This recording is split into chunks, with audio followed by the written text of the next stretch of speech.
the rule has it pull up in 1 minute. 1 minute, you'll see the poll. Strategic, have a good discussion. A leader at each table.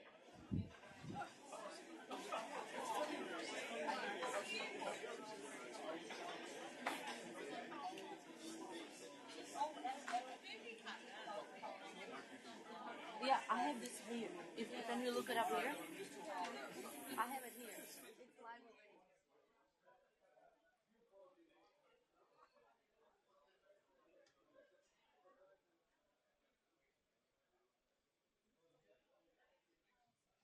You did so well, man. I got to tell you, that is so good. Oh, nice, nice.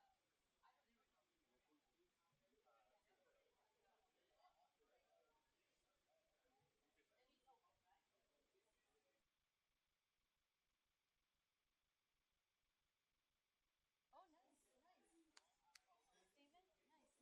You sure do. Okay, we can mingle in. Oh, yeah. Yeah, someone already. No, that's great. Yeah, and I will go around funds. If you want to go around and ask questions, Amy, then you can.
The questions are coming up.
Very good. Well done.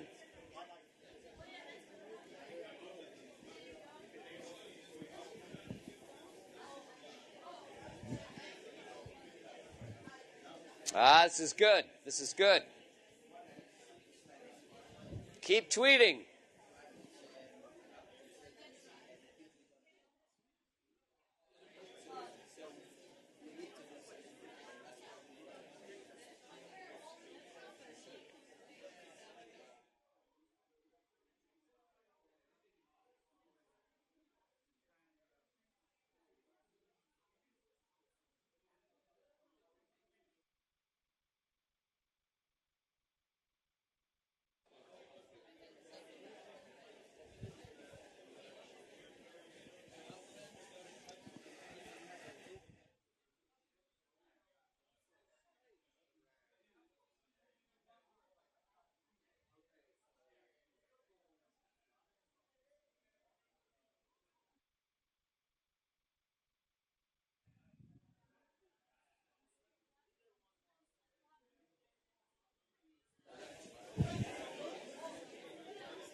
Some very interesting tweets up here already, folks. Asking hard questions, challenging our assumptions.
coming.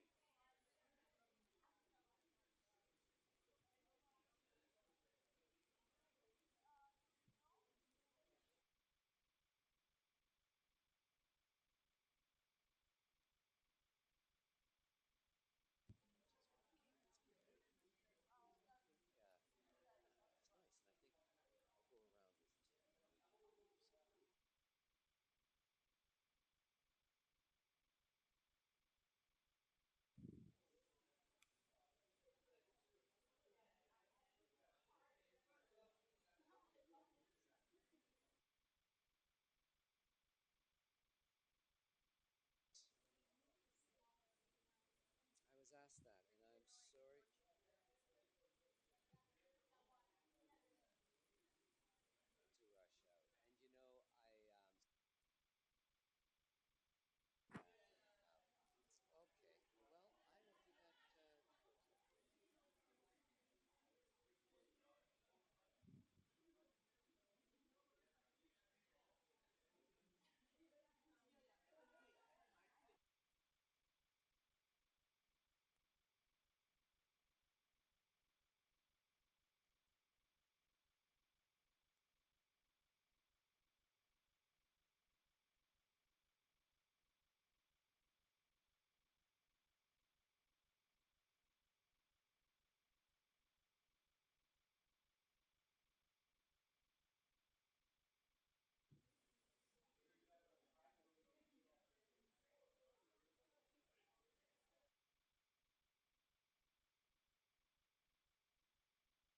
Design a roadmap. That's what we like to see.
good if I could have a quick word with you anyways, but I'll do that when you're up on stage. That's no problem.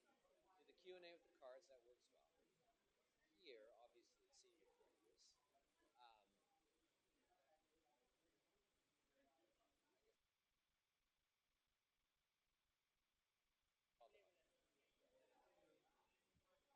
So you'll let me know, huh? So unless you let me know.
Okay.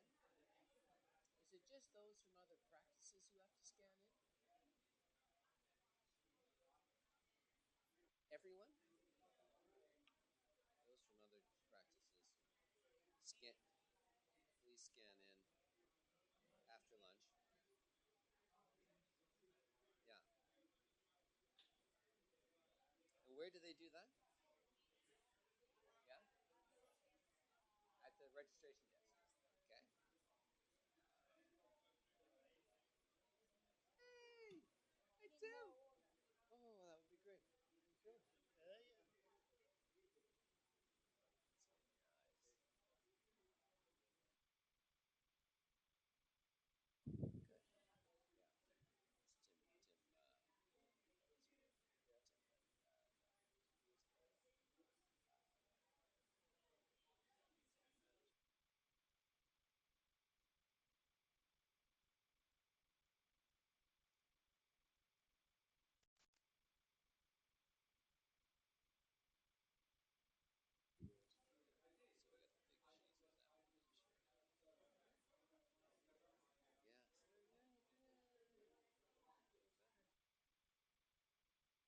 Right.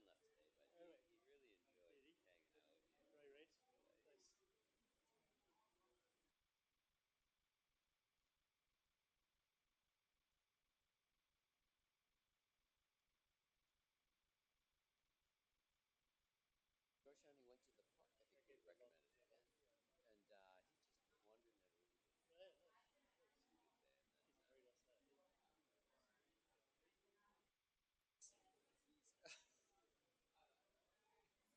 We got one right. I have no idea how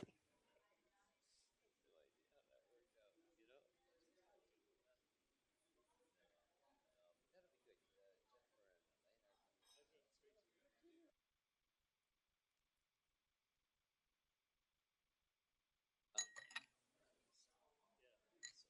And then I'll over the weekend.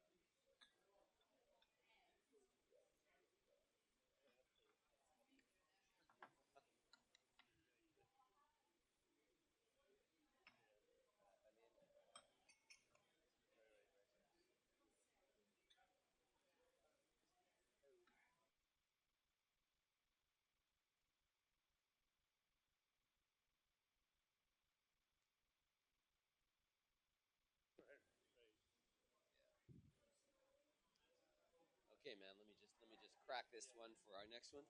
Tim, my man, we're okay. We're okay.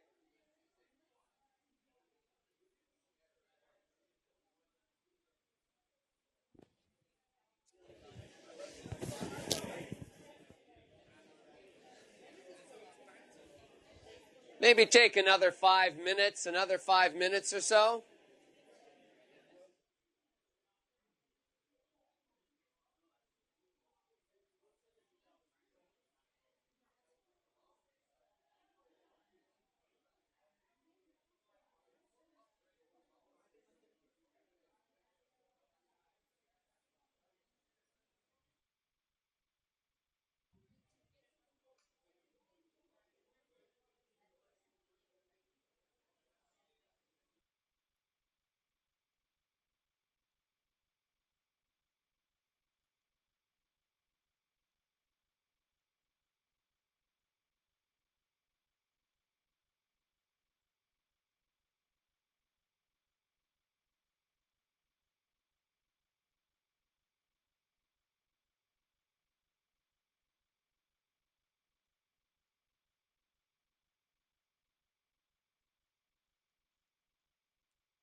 Yeah, perfect. That is so good.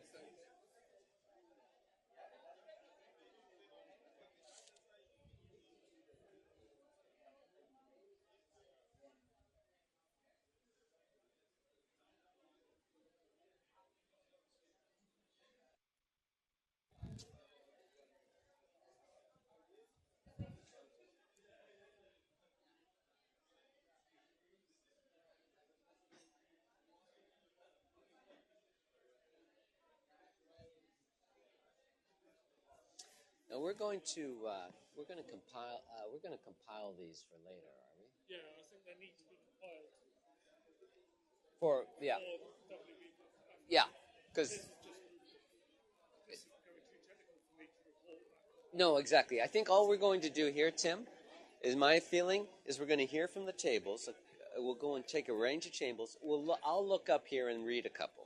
That's I think all we do. I think we focus on getting some feedback from people. So don't worry about this. Let's not worry about this. I will, Tim, I will look up and read a one or two. But let's focus on getting some tables, interacting with them, getting their feedback. What I think, what I was going to suggest we do is all right. Table one. Let's walk over here. Give us your take on question one. Give us your take on question two. Yeah, I think that, Or that should would, we? Or should we that do? would be easier in terms of at least getting a feel for the floor. And I've got a list of clues in front of me as I've been looking. Excellent. That's And then I think for the people who put in answers, the key thing is to know that this is going to form over. Yes. that And later we can it'll be discuss. compiled and It'll be analyzed. compiled and yeah, exactly. So we'll let them know. So you'll let them know. I will. Tim, do you think we should take a couple of question ones and then a couple of question twos? I think that would be good. Do you want a little feedback after the question ones or just at the end? In other words, we could come, wander together, interact a little. You'd have any? This goes on for another 25 minutes. We've got another 25 minutes. We're going to shut them down in about. We took two on each question. You'll just sum up at the end. That's easier, isn't it? Yeah, Okay. Okay. But All right. but it will be. I think it will be useful for the group because they won't have looked at all of these answers. Yeah. So it'll be useful They for need the to group know. to have reflected back some of the table answers. So if you then have a Yeah. 5 minutes or 10 minutes, depending on how the conversation goes, say table 3 Yeah. is your answer to question 1. Yeah. So we'll and get. do that in plenty, so Yeah. everybody gets a chance, and then give to me to Yeah.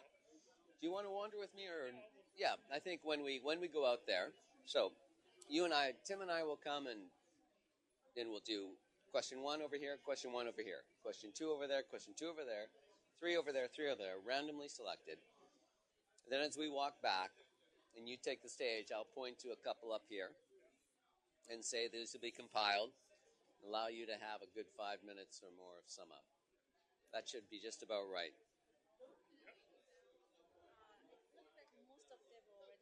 Yeah. All right, everybody. All right, everybody, if I could have your attention, please. I know we're almost done.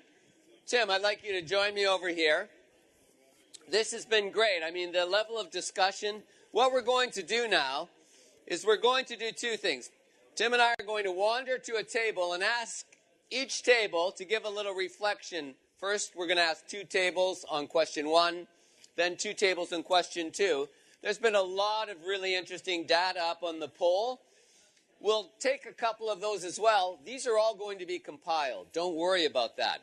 But Tim, let's get over here and ask this table to give us some reflection. And Tim's going to sum up on this in the end. Who is the team leader here for this table? The two are talking while I'm talking. This is so typical, isn't it? Andrew, I mean, he always talks when I'm talking. He's used to it. I had to work for him. What can I do? All right, Andrew, if you could give us, in front of them, just give us a little feedback. Sorry, guys, sorry, if we could just have attention over here now. We're going to, Andrew, even if you could stand up and give us a little feedback on question one. Do you want the microphone?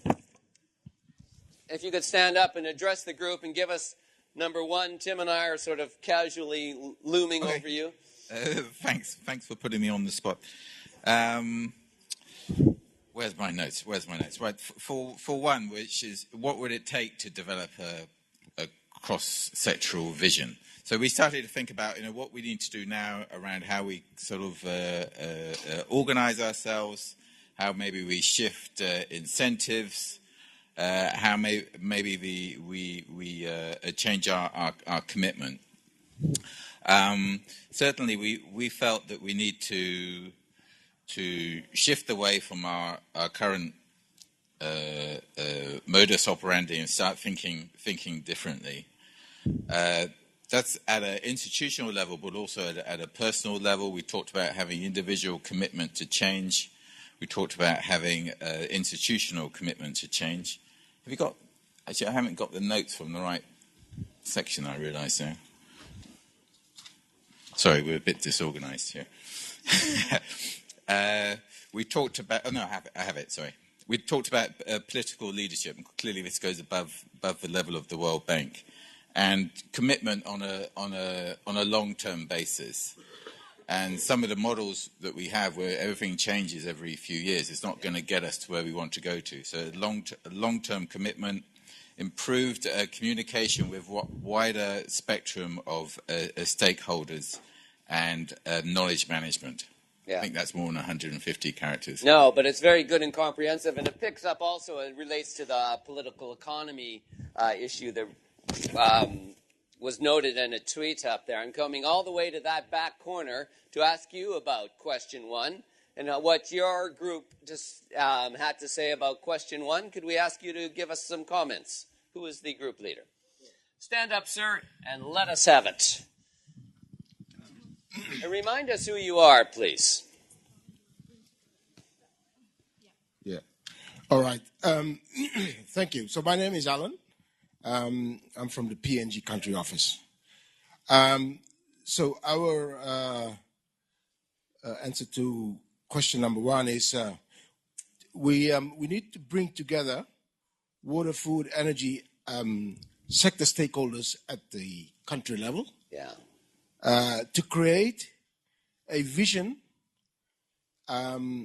encompassing high-level outcomes for the population of Ecopia, and that will require cross-cutting consultations, action plans, and strategies on how to achieve that. Excellent, yeah, very good. And can we give him a hand for the use of the technology? Did you see him working there? You know, one of the things as we were talking about partnership, And all of us have had to struggle with it. And in many ways, I think we need to be looking at it as its own project cycle that requires thinking, planning, and budgeting, especially time. I think many of us, again, I'm looking at some colleagues in Ethiopia, who get into these multi-sectoral ones, be it the PSNP or the AGP or these other things, they are an endless time sink. We throw junior people in there unbriefed.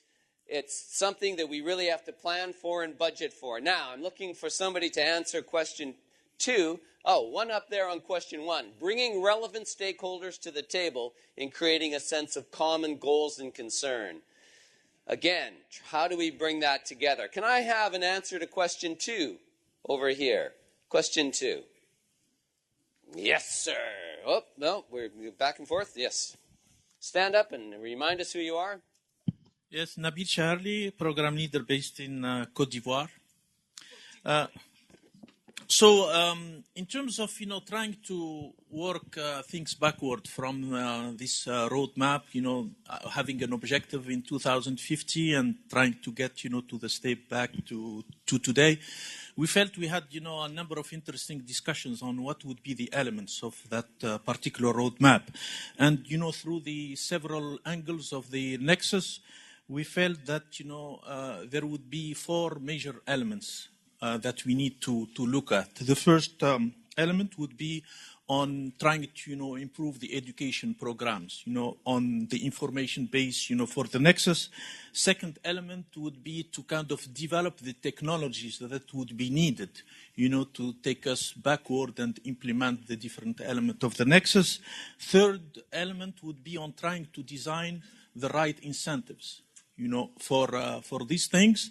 And the fourth element would be capitalizing on the interesting discussions that we had in the previous sessions, identify where the investments are needed. So it's on these 4 elements that the roadmap would include some kind of sequencing. Where do we start first, today on those particular elements? Those incentives, you mean across the spectrum, including incentives for ourselves? Exactly. Yeah. But, starting mostly on what governments should be providing for the private sector, for the NGOs, etc., to kind of put in place, the things that would break, the cycle and, handle the trade-offs between the elements of Absolutely. And doesn't that speak to our friend from the WRI this morning who was telling us about thinking about how governments think about those needing to be elected? How do we frame, the political economy? How do we engage? Those are excellent points.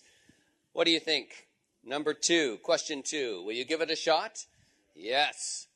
I know. And by the way, relatively new to the bank, right? Yes. How long? 2 months. All right, everybody. After 2 months, he's standing up and here ready to give it to you. So there you go. Question 2. I've now still the privilege that I can say stupid things. Because I couldn't know better. We had actually we have the idea with this this question that practice as you preach. If we don't do it ourselves, how can we ever convince anyone else? So we have to update our World Bank strategy and sector strategies. I agree totally with you. We have also one point on incentives, incentive system for collaboration, but internally. And that's partly an awareness raising. So let's organize per country nexus meetings regularly. So because Mrs. Stuck, I think, said we should do it every moment here, but that's too much for gathering everyone in Washington. But that's one. The second is multi-mapping budgets over GPs, but sometimes now GPs, it's inhibiting system for sharing goals and share successes over and allow each other a success. And be not jealous, but the other time you get in a success. Sharing it, excellent point. Thank you so much. We also saw up here having some common ground in terms of indicators, in terms of messaging, and again, that alignment of incentives has come up. There's some very interesting ones. There's a lot about partnership. Question 3. Excuse me. That was. Yes. Great. Question 3. I think. Stand up and, of course, let us know who you are. Okay, Ed Brejan, AgGP. You've just been 2 weeks in the bank, right? Yeah, a few more. In terms of what we can do within our, as GPs and across the GPs, I think one of the things we talked about, some of this will likely be repetitive, but we need to operationalize the nexus. So let's work together. So that means ag, water, and energy. In fact, we've got a good many of them represented here at this table. One of the things that we came across also is the challenges of our own operational procedures still, and we've made some advances and I think improvements there. But clearly we're going to need to be dynamic, especially given the things that we still don't know and the uncertainties about those that we are truly uncertain about. So the processes, the way we go about putting our operations together, and the increasing leverage that we have, that we're being asked to bring in, as a way of thinking about how the private sector and industry can become more and more involved. I think just to give you one example, in the world we see in 2050, the word equity came up. But equity has two meanings. Equitable in terms of equitable, but it also means equity partnership in terms of finance, when a financial stake comes in.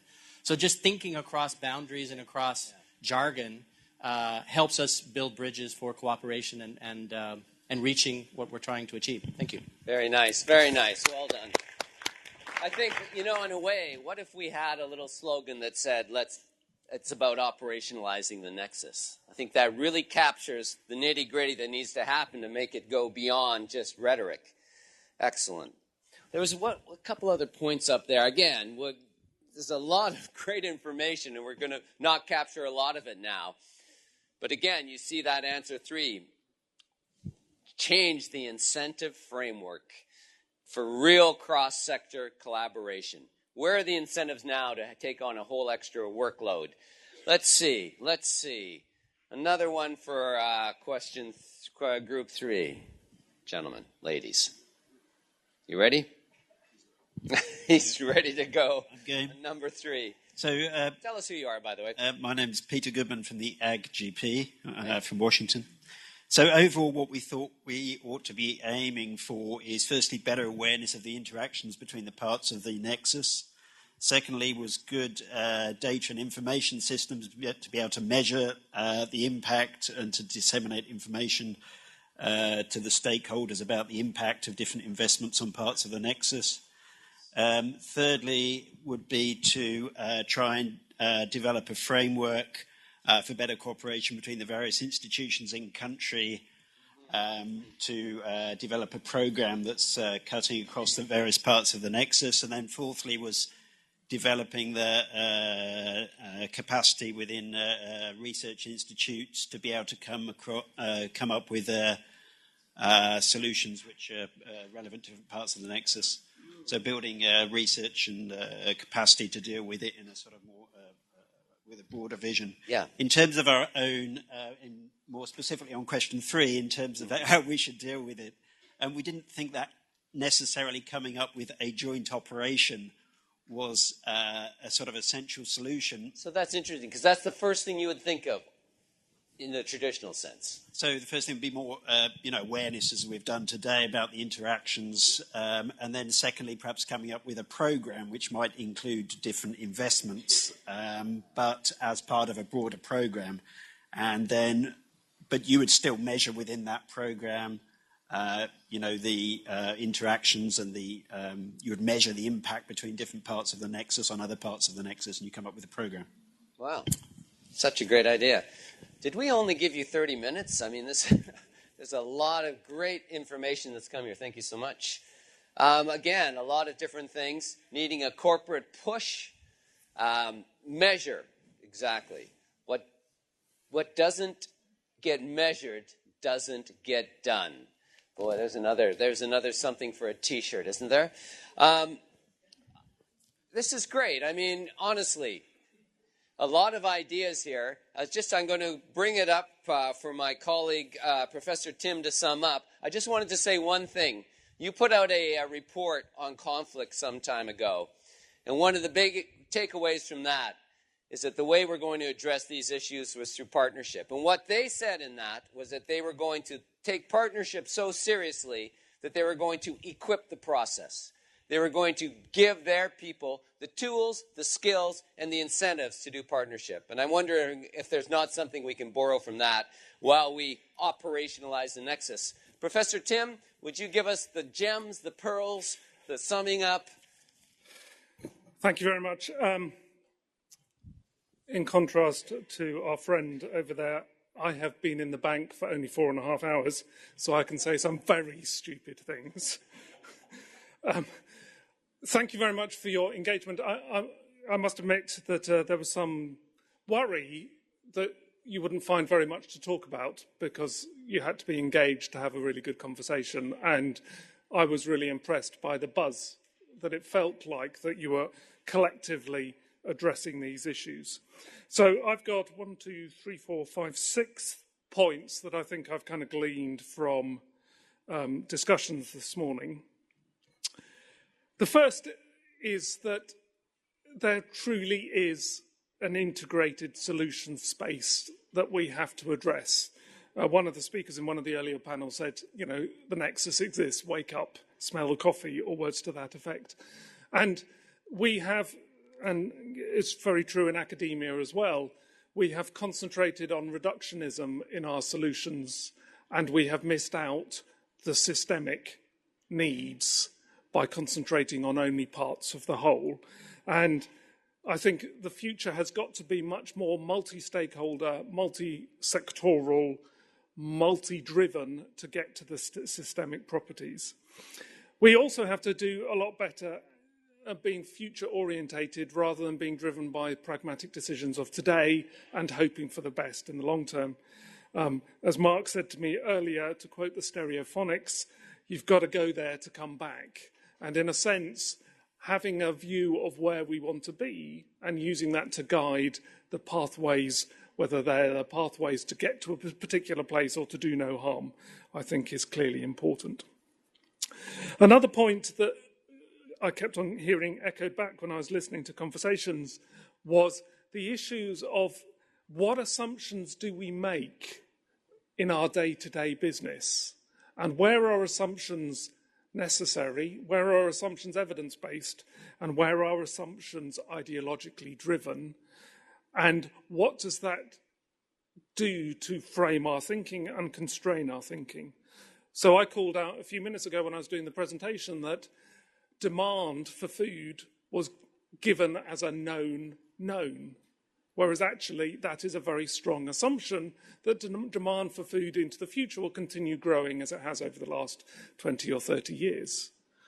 And whether or not it's thinking about increasing global trade liberalisation or whether it is thinking about market-driven demand and always finding ways to satisfy that as the kind of the most important thing, GDP growth or whatever. They're all assumptions that needn't come to pass and sometimes constrain our thinking about the future.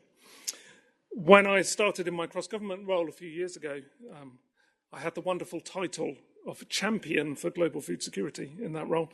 When I started in that role, somebody in our Department of Environment, Food and Rural Affairs, DEFRA, said to me, on an everyday basis, we make the assumption that unprecedented things don't happen.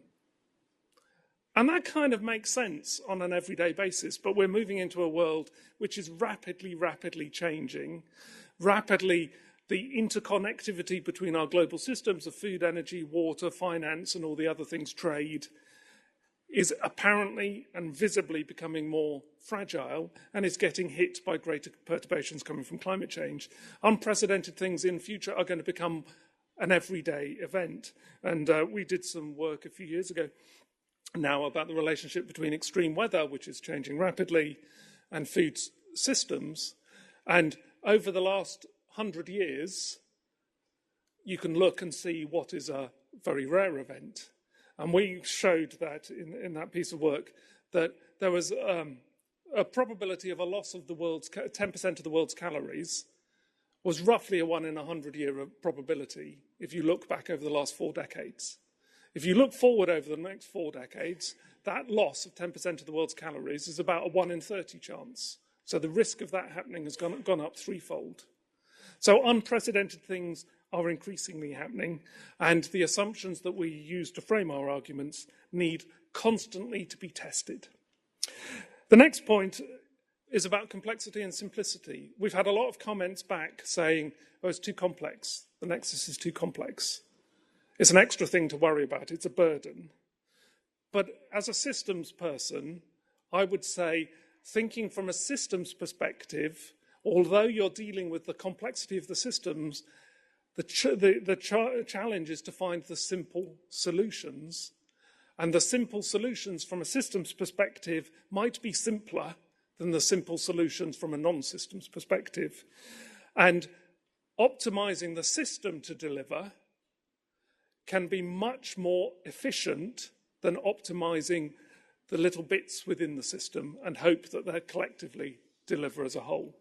So just as an example of that, I will raise again, our investment in large-scale commodity crop-driven agriculture has led to vast increases in technical efficiency at producing large numbers of calories very cheaply on a global basis.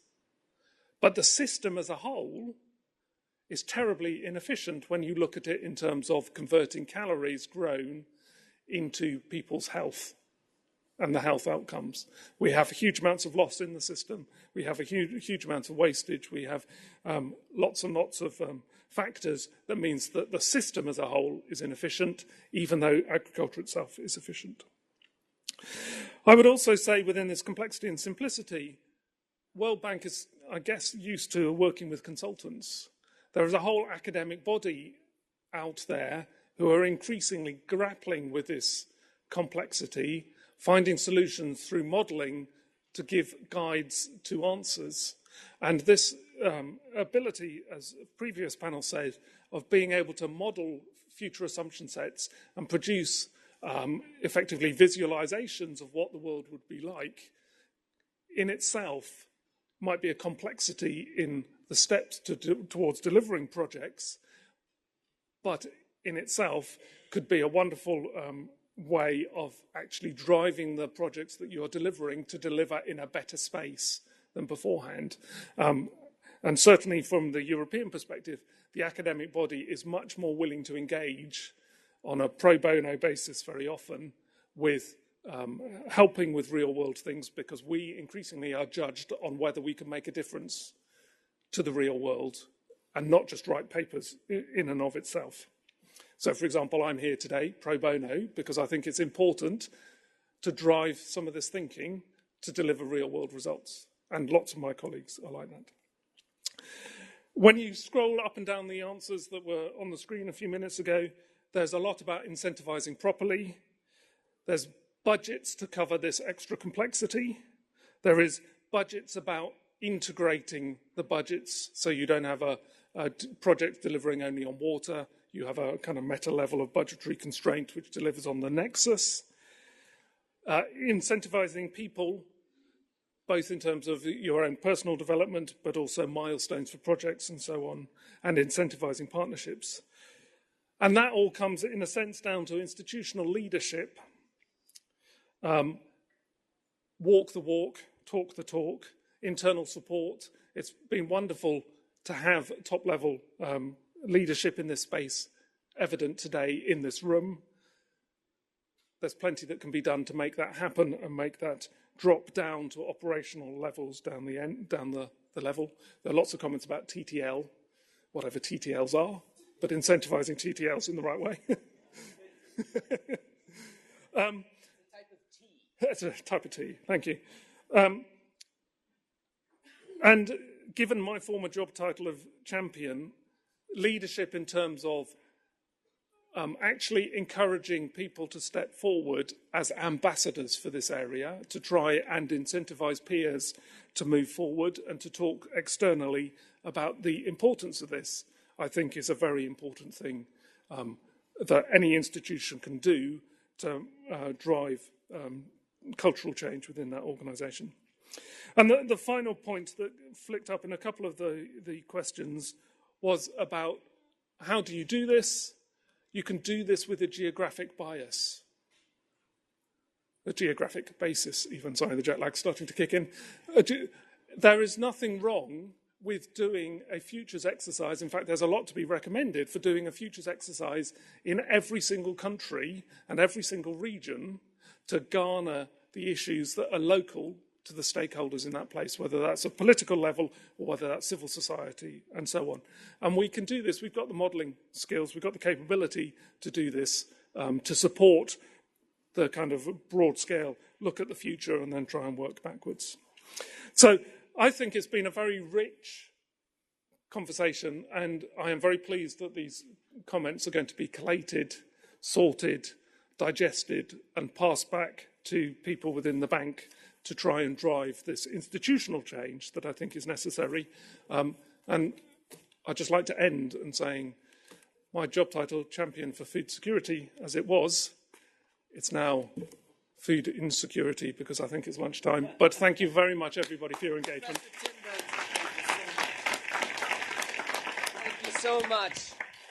That was excellent. And if that's what you do after only 2 hours of sleep, I can't wait to see with 8 hours. No, that was excellent. And he was right. I mean, it is impressive what you did, and it's a pleasure to engage with people. The bank is a center of excellence, so it is a challenge to take it forward, but it's a pleasure what you produced. Listen, we've got a break for lunch now, a couple of announcements. We'll come back. Please come back. We'll have a quick lunch out here, but then we'll have the top leadership to talk to us again. So this is really an opportunity to engage. You can ask them some questions. A couple quick announcements. Those from other practices, if you can scan your ID at the registration desk. I'm not sure what they'll do with your DNA sample, but anyways, we've asked you to do that. There'll be some technology tools in the lunchroom. So have a look at those. People have taken effort and time. For those visiting, Sunday is a time change, I was reminded. So remember to take care of that time change, except Professor Tim, who will be back in England tonight. Poor fellow. So let's go for lunch. Thank you so much for a productive morning. We'll have a nice afternoon. Thank you, everybody. Thank you. Right, welcome back. Let's get ready to go. We've had a very good morning. Thanks for that last session. It was all right. It's hard to stop all this social networking, but maybe stop it just for a moment. I'm looking at you, David. Oh, please help me out here. But you know, what we were saying, it was very impressive. We gave you half an hour to come up with suggestions on these very concrete, difficult problems, and you really did an excellent job. So thank you very much. Now, we have 2 sessions this afternoon. Both of them involve senior directors who are going to give us some input. In each case, we're going to have a chance to write down our questions, and they'll answer some of these. So remember again, write down, if you have questions during these presentations, write down who you'd like to address it to or whether it's all of them. And we'll collect them and we'll come up and figure out who's going to do which. And if there's any tossed behind, we'll collect them and see which ones they toss behind. I'd like to invite up to the stage the 3 senior directors, Karen, Ede, and Jose Luis. I'm not going to introduce them. You know them all. But just to say that Karen is the Senior Director of Environment and Natural Resources Global Practice. Jose Luis. I know I'm going to be okay with Eddie because I said to him, you know, we're trying to keep the energy going. And he said, do you know me? Do you think that's going to be a problem? I said, okay, we're in good hands here. We're in good hands. No problem there. And Ed is Senior Director for Social, Urban, Rural, and Resilience Global Practice, another nightmare for the business card. And finally, we're very happy, the Senior Director for Transport and ICT Global Practice. So, welcome, right? Welcome. So, it's a tough crowd out there, I won't lie to you. But we're going to, you know this group. So, Karen, could we invite you up? So, to either give a give us a few minutes of your perceptions at the podium? Very good. And then we'll have an intervention from each, and then we'll go to the Q&A. So please, full attention. So how do I move this? All right, let's just do a little. So the bottom one should move it. Let's just try.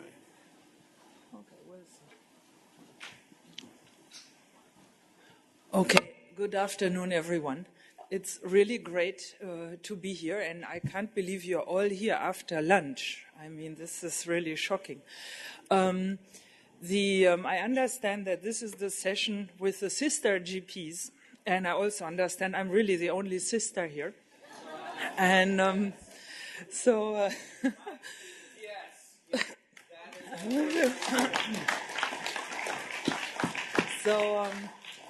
I just needed to say that because the last time I was in the Preston was yesterday for one of these Women's Day activities, so just needed to point that out. But what I'm really going to talk about is a bit some of the perspectives of the ENRGP on how to link to the food water energy nexus, which you have been talking about all day. There are some things that are very obvious to you, so I'm going to go over that very quickly and then go perhaps more to the opportunities that we have. So this should work, you say, but it doesn't. Okay.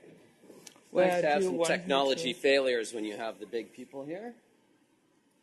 I am defeated. Can we have a hand here just to look at this?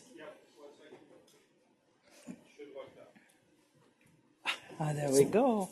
Okay, it was that button. Okay, so let me start a little bit by a very, very simple triangle thing, which I think has been very clear to all of you and all of us on how food, water, and energy link, and then some of the things that from an environmental perspective and natural resources perspective, how that links to these three different topics. So you have on food, obviously you need the underlying natural resources and ecosystem services, biodiversity, and so on. You have on the water side, you have water quality, quantity, the ecosystem services that water provides, including with relation to the linkage of forests with water, so you have cross-linkages.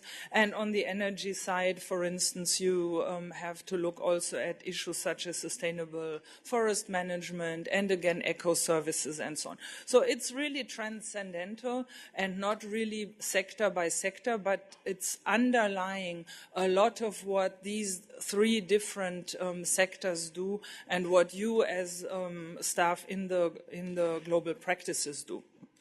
So first, a few words about the challenges that we have on the environmental natural resources side. And I know you had a great session early this morning about those challenges and the urgency. So one is, in spite of all the efforts that everybody has been making, including us at the bank, but countries and so on, environmental damages have actually doubled in the past years. It's both on the GHG side, it's on forests that have been depleted, and so on. We know that pollution imposes significant economic and health burdens on our client countries. Here we have a few examples, and you will see maybe something that the bank hadn't been focusing on that much. You see the lead exposure also by people on the health side, and you would end up with that also in the water and so on. So you've got quite a number of pollution issues that transcend into what you are doing if you are trying to produce food, if you are trying to provide clean water, or if you want to bring about a healthy urban environment. There's still huge amounts of forest loss. I mean, don't get fooled when you see some of the examples of where forests are doing better. They are, but in the aggregate, we still have really a lot of forest loss. Again, that links to provision of water, because in the forests you have got a lot of the headwater production, but of course you also have a lot of issues related to agriculture, and we'll get to that. And then there's the Global Living Planet Index. It has declined significantly, more or less by 50% in 50 years. And I think what is interesting here is many people don't realize that every new generation feels that it lives with a baseline. So, well, maybe we still think there should be some elephants in the wild, but maybe in 50 years there are no more elephants. And then people say, well, elephants are these big animals that you see in zoos. And they've forgotten that actually just 1 or 2 generations before it was animals that were part of the living ecosystem, and so on and so on. And I think that has happened already to our generation and previous generations, that we think that what we have today is our baseline, but perhaps it shouldn't be. And then to many of you, obviously, on the food security side, the fisheries issue, you're very aware of that, but we also know that 90% of global ocean fisheries are fully fished, they are overfished or depleted, and that has gone at a very, very rapid pace. So it doesn't really look very good if you look at the underlying natural resources base that we need for all of the other things that we try to do, be it poverty reduction, be it providing sustainable food, or rural or urban development. It's very hard. So then where are some opportunities to work around this nexus? How do we look at that? You can see we have a watershed there with all of the different sectors involved, no matter if you want to do hydropower in a watershed, if you want to maintain vital ecosystem services with, for instance, fish in a river, or if you want to supply safe water to communities within the basin. We have a very cross-cutting issue there. We know now that we get more and more access to data and technology. The middle picture, you can't see that so well, but I'll talk a little bit about what we can do with that type of data. So one of the things that are really coming is we can use big data in a much, much better way, and technology in a much better way, in order to track, but also in order to plan.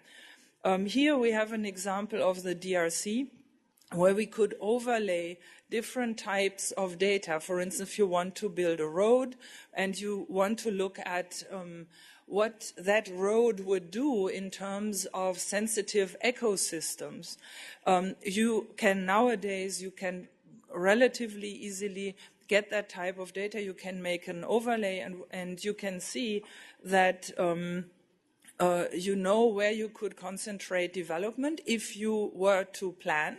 And the other thing that you can see is where you could perhaps deviate a road and you get it out of that sensitive ecosystem area, and rather with a little extra cost perhaps, you can have multiple services. Sorry, I've got a bit of a cold.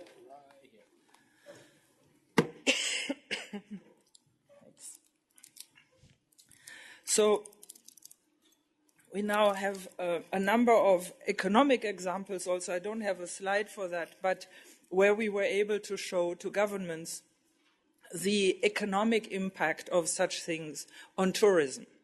So if you do a road, for instance, through the Serengeti in a certain way, you may actually cut off some of your tourism, so you have economic impacts that are very interesting to the government, and then perhaps one can rethink, and that's the type of thing we can all do together, because that's exactly the nexus of development in terms of access to markets, roads, the type of thing we need, but a country also wants to have tourism, wants to maintain, perhaps in the case of Serengeti, wants to maintain the wildlife in order to be able to draw on income from tourism. And we have a great nexus there, and that's the type of thing we can do now, and that we could basically not do at an affordable cost and fast enough just 10 years ago or so. Another option is to restore a lot of degraded forest land in combination with agriculture. That is a great opportunity to work together. And then I recently was in Indonesia, and one of the things that I really like there is the Sustainable Landscape Program. It's not one project. It currently has 3 pillars.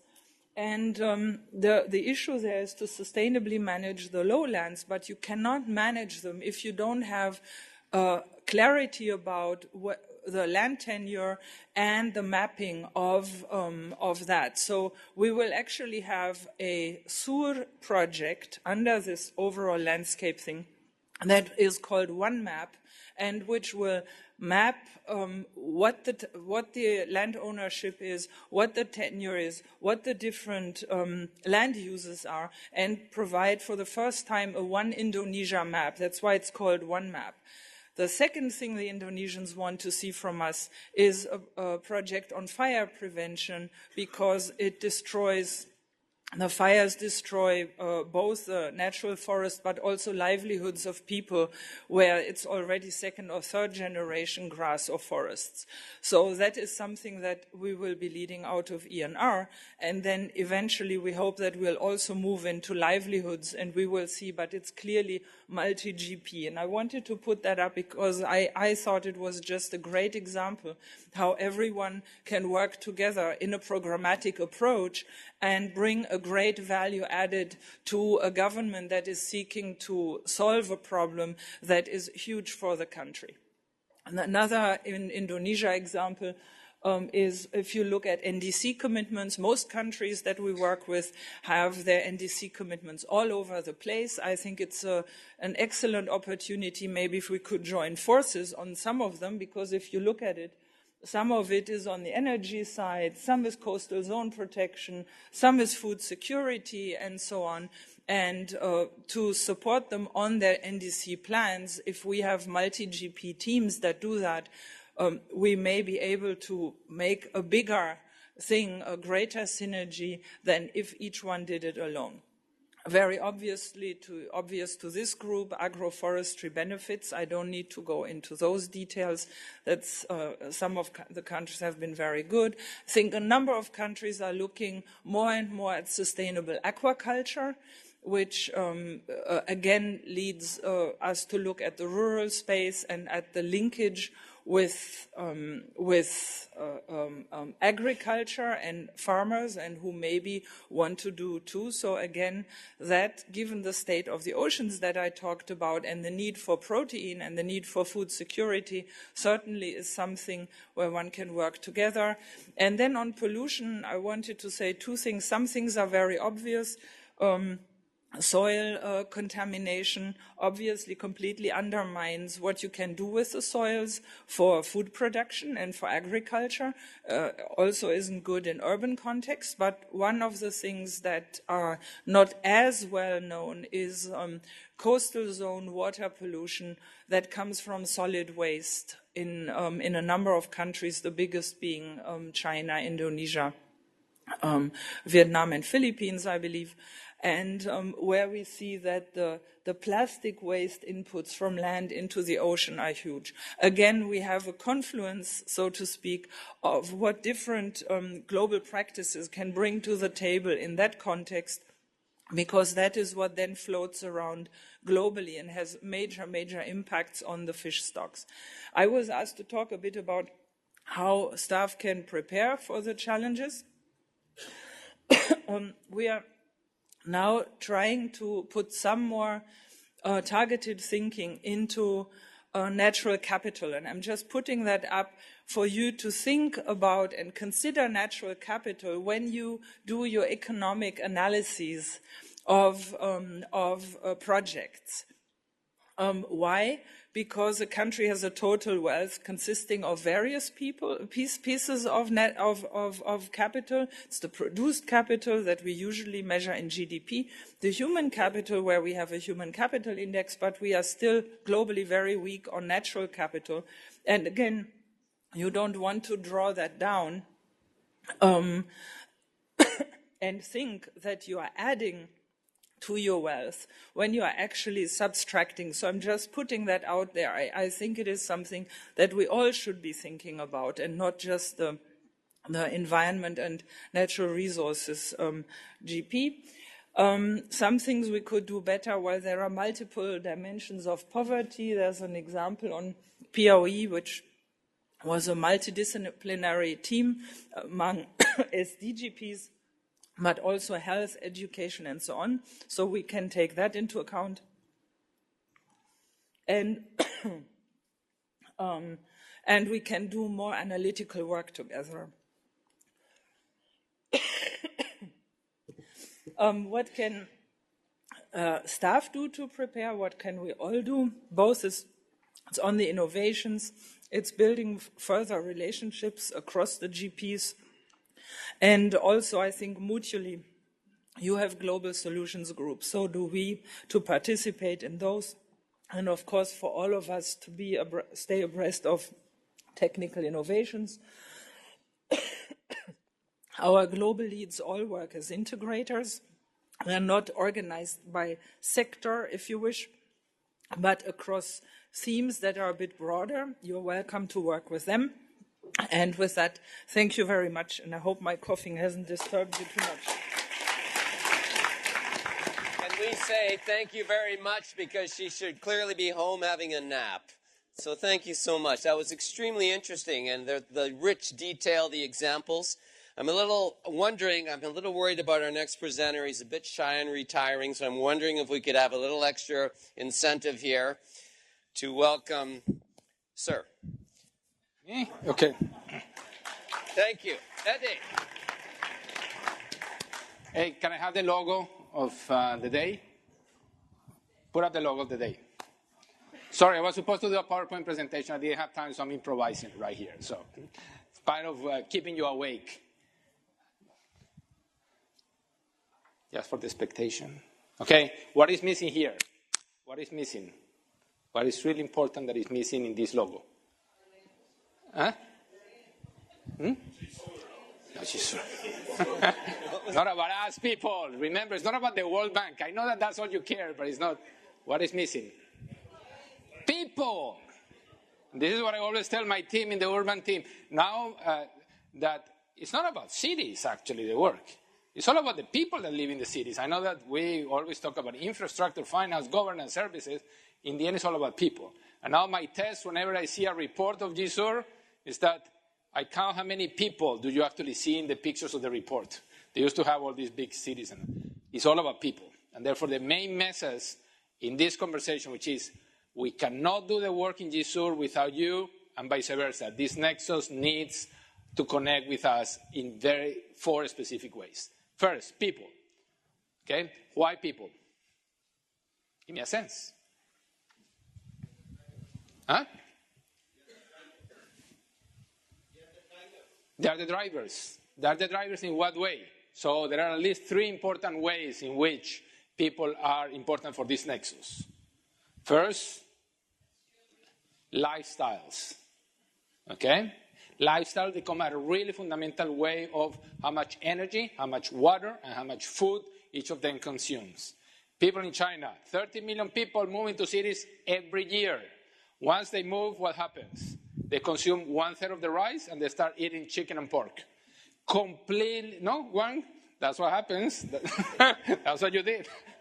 Completely different diets, completely different patterns of consumption. Should those patterns of consumption in the developing world as they urbanize follow the US standards, we're doomed. There's no nexus that you can have. Basically, the level of consumption will just not be achieved into this process. And therefore, people, from the perspective of lifestyles, become fundamental.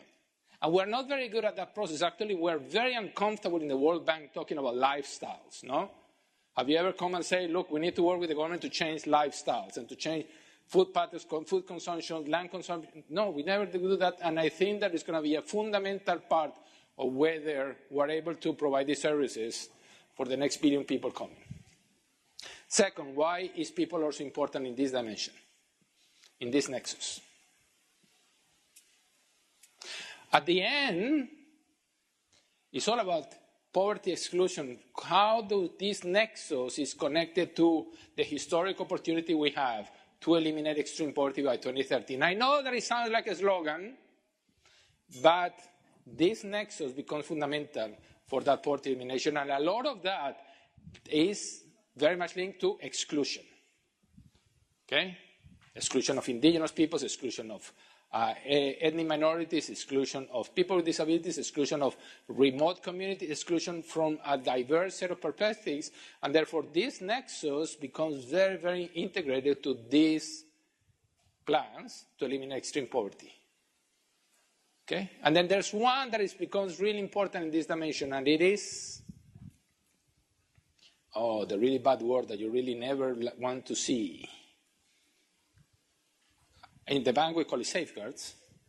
But in reality, it is that relationship, because a lot of these investments need to have a process by which communities, households, society at large, try to maintain that balance between people who live there and people who may be affected by these projects. And something that we begin to see in countries, and I don't call it safeguards, but for example, the energy matrix in Latin America has been getting a lot dirtier. Why? They have fantastic hydropower potential, but the fact that the institutions are not able to have open participatory processes and open conciliatory processes, grievance redress mechanisms, clear compensation, national policies for clear compensation, means that active civil societies will stop all these kind of projects. And therefore, people from that perspective of the institutions, the policies, the practices, the capacities to be able to go for governments to interact with people in that direction for this nexus,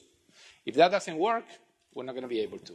So at the end, there has to be a big picture of people, remember. So whenever you're talking about this, it's about people. And I know that many of you are doing that, and it becomes natural, but that thinking of exclusion, that thinking of lifestyles, that thinking on really what we call safeguards in the bank, just for lack of another name, is an important part of the nexus of why we want to work with you. Now, cities. We can't urbanize without you fixing this problem. And vice versa. Whether cities grow in an efficient manner, because fundamental to see whether you can provide the water, the energy, and the food for these cities. Let me give you an example. The best example that I use is the one where you put in a map with the same scale the cities of Barcelona and Atlanta. They have core population 2.5 million people. And if Barcelona is this size, Atlanta is 40 times bigger. So guess which one is the city that consumes more water, more electricity, more inefficiencies all throughout? I don't think I have to tell you. The way in which cities are going to be growing depends on this process, and it becomes a little bit connected to lifestyle. But having cities where every drop of water is used the most efficient way, every kilowatt hour of energy is used the most efficient way, every kilogram of food is used the most efficient way, is going to be fundamental. Food waste, proportion of food waste lost. Current estimate, 30 to 40%. And a big chunk of it is lost in cities. It's lost linked to behavior. I know that it's because of the bad roads that Jose Luis are going to fix, and they get lost in the way, but it's another about this process of food.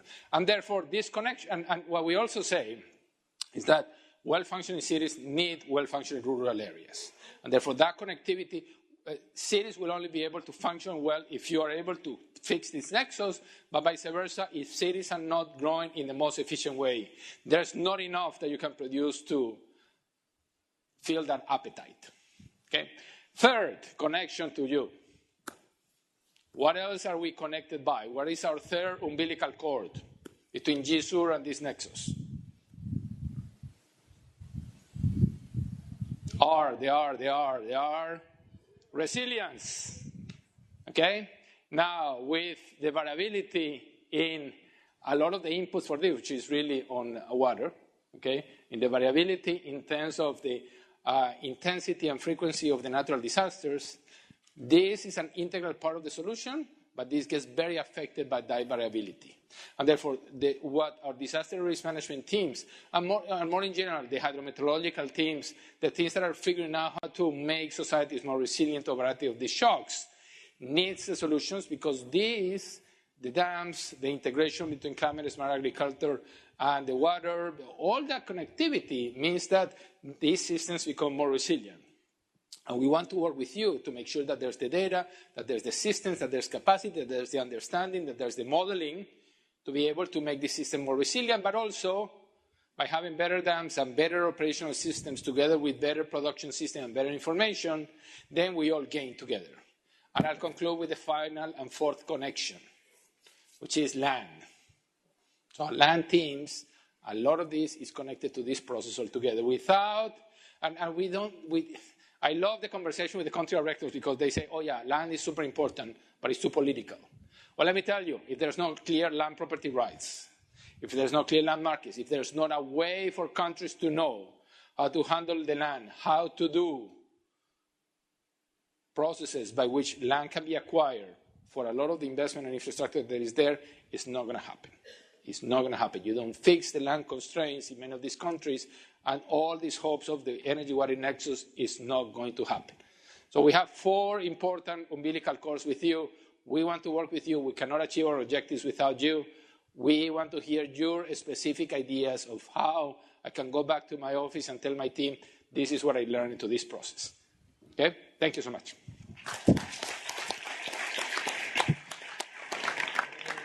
Sir, if all the big global practices, transport and ICT, you have your hands full. I will just tell you, this is to advance it. And welcome.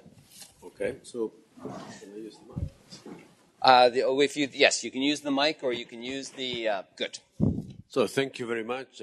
Really, to be called a sister global practice, I like that. We had a reputation of being too much masculine, so I really like it. And we are changing, actually. Huh?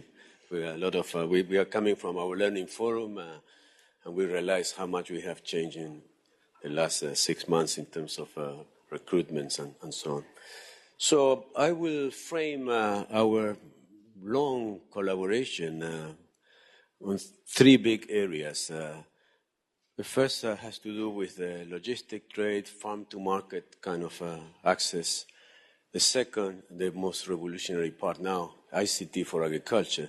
And the third, some reflections also on how we are all integrated in the global public goods agenda in ways that are so intertwined that it's very difficult to limit the nexus to food, water, and energy only.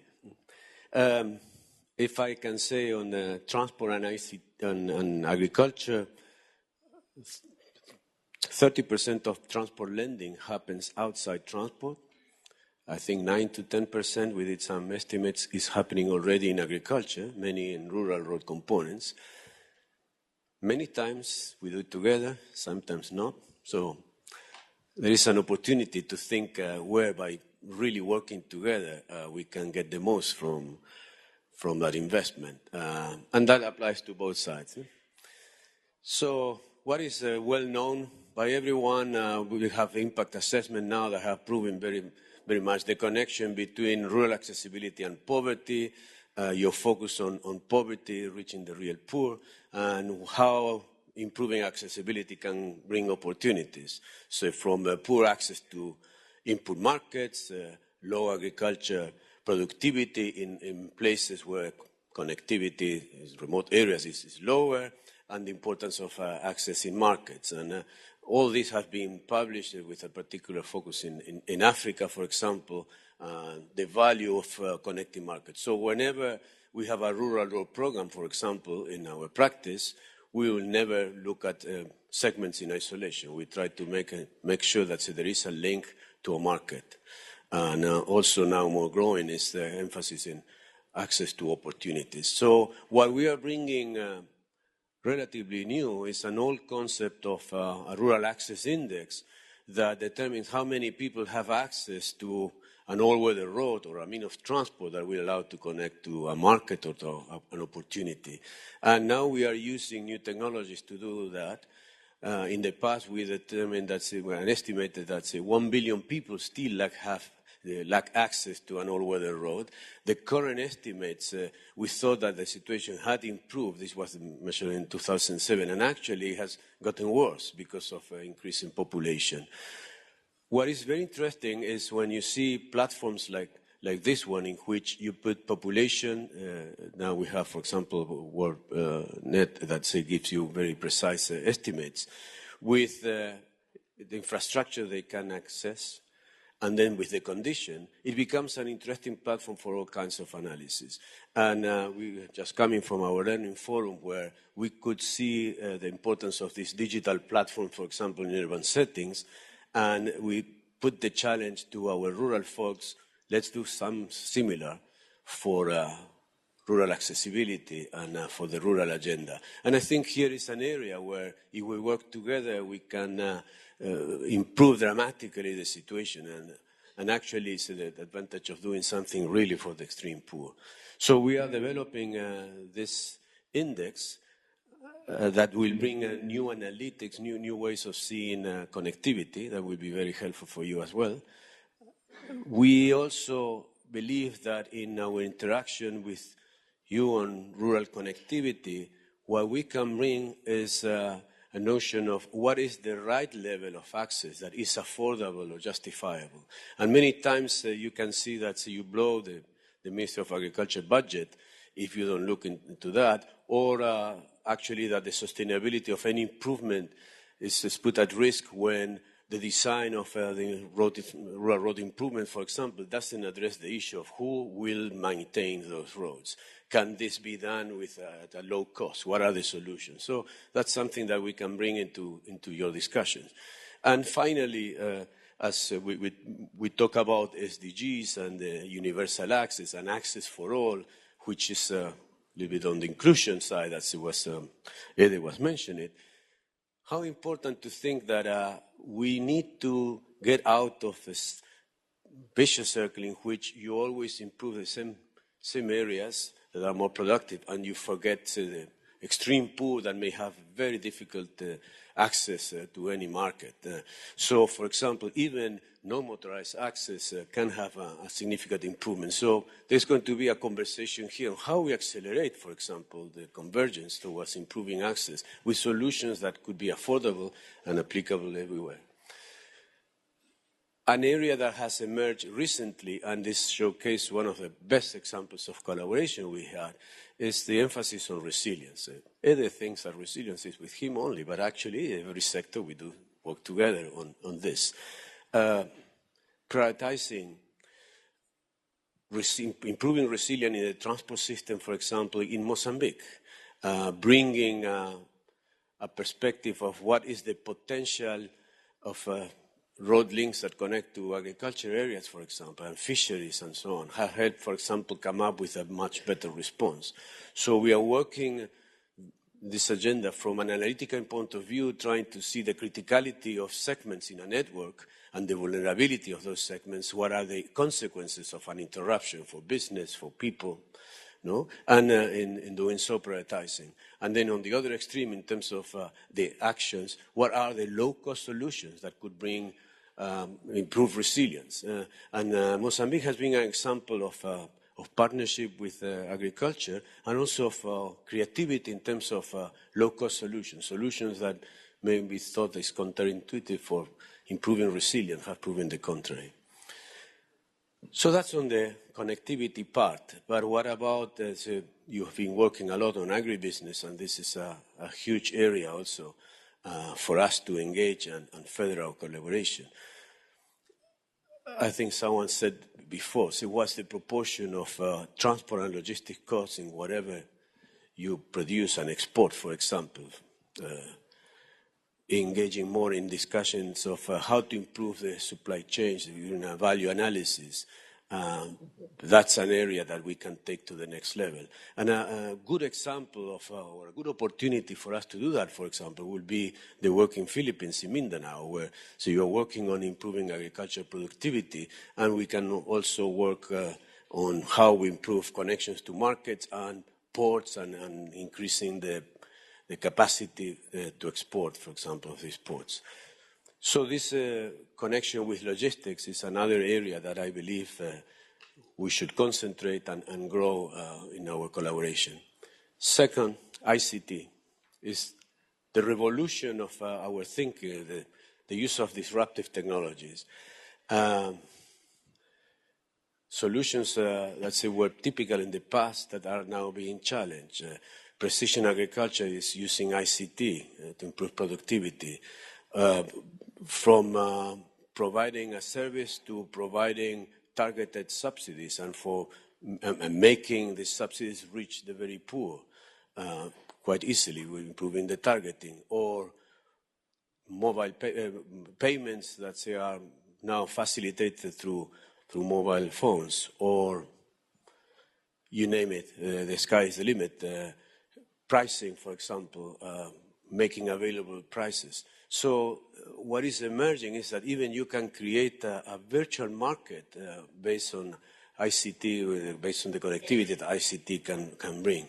You can improve, for example, the product traceability, enterprise registration, address many of the public sector needs through the use of ICT. And very clearly we start with a solution that solves part of the problem. And as we implement this solution, you can see that more applications come out. And this is, I think, part of the power of ICT, that once you have reached certain levels, unleashing more innovation is really possible, and things that you didn't think about it before. And I use always an example in public transportation, for example, the smart car has allowed us to solve the issue of seamless, using different modes seamlessly. It's fair integration.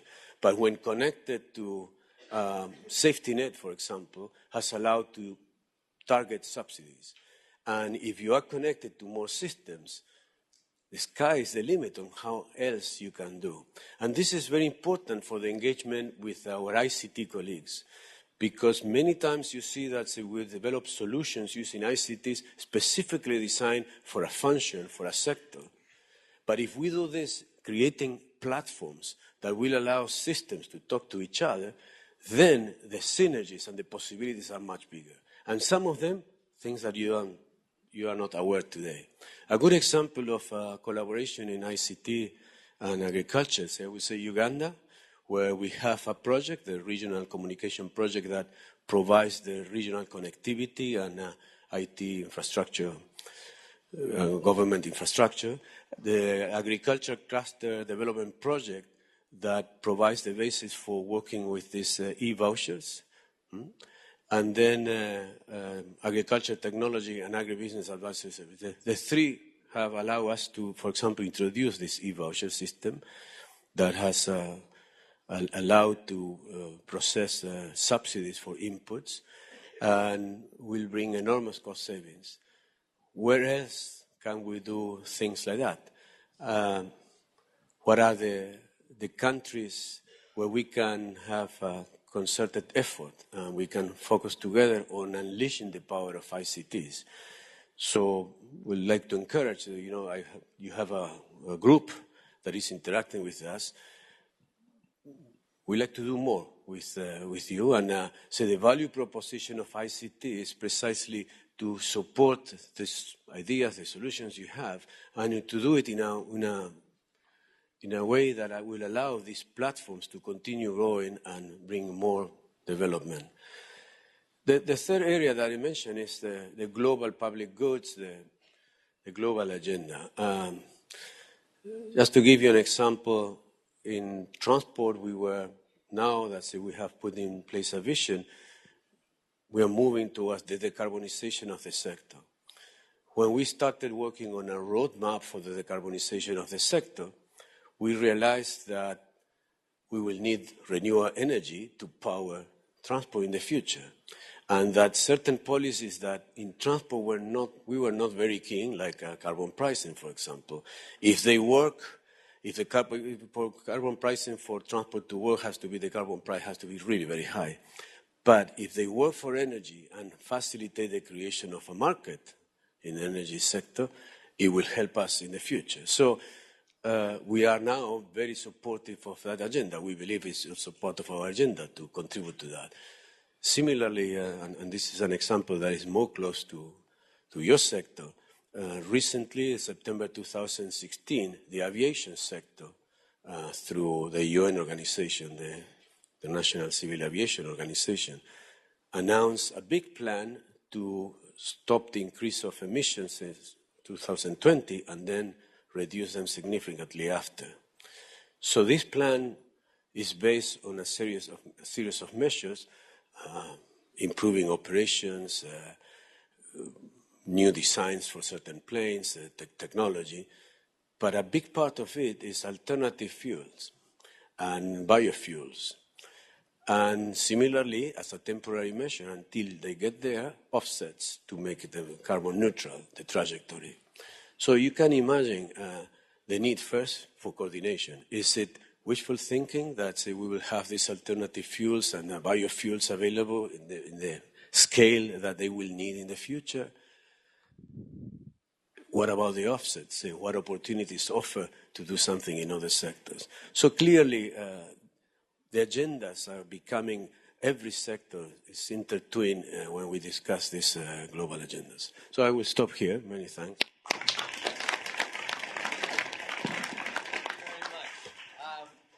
Personally, as an outsider, I find this very exciting. Not only do you have the Nexus flagged as an issue, you've got your leadership not only providing you with examples, but giving you very concrete ways that you're going to be expected to come together.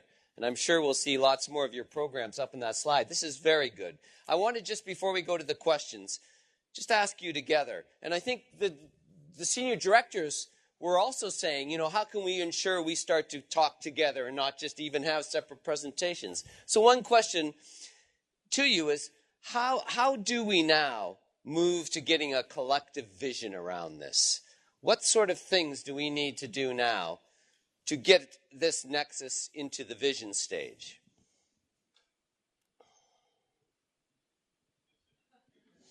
That was really not the question we needed to ask, obviously. Come on, it's all about the people. So let me propose the following. I think that if you expect us to give you the answer, then it doesn't work. What we need is for you to come and figure out what are the communities of practice that you need to establish to be able to think through these issues so we can support the energy and the excitement around this thinking in a way that is very linked to operational responses altogether. It's up to you to figure out what should be the vision that we can support into this process. Because we are way too old in the institution to figure out solutions to these new challenges altogether. Therefore, our job is to provide a platform for this group to start figuring out how to have this discussion, how to move into this process altogether. So let me throw back the question at them. Being challenged back, please. I think will help a lot if our teams, for example, sit together to see what problems can we solve working together and where. We could prioritize a couple of places where we want to make a difference. For that to happen, I think there are two elements. One is we need to know each other. I give you a hint of best practice, financial solutions through a party to the Transport GP to meet all the staff when we did our learning forum in a way of facilitating that contact. And what they had at that party were posters indicating how we can work together and some examples, and then they were interacting with each of us. I think it's a great idea. So getting to know through the groups, maybe constituting some groups that would focus on, I would call it joint work, meaning we set, say, some goals.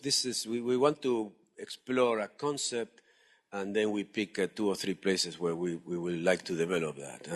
And that brainstorming really will bring a lot of ideas and energy to the implementation. And when you have a couple of examples, the bank is very good in terms of replicating the word of mouth. People immediately react to it. Very nice. Did you want to take a point on it? Well, yes, I mean, obviously, I agree with Eddie and José Luis, and I think it would be excellent to have such groups on specific topics. But I also wanted to highlight that I find that one has to have the underlying structure to be able to do these things, and a lot of things have changed in the past year that already make it possible and provide the incentives to think across to the other sector. I mean, I would count on everyone here to say that as, say, citizens of this planet, we are all looking at different aspects. I think a lot of things we have highlighted are known by a lot of people on how things hang together. But sometimes by our training, we are channeled to only think one thing.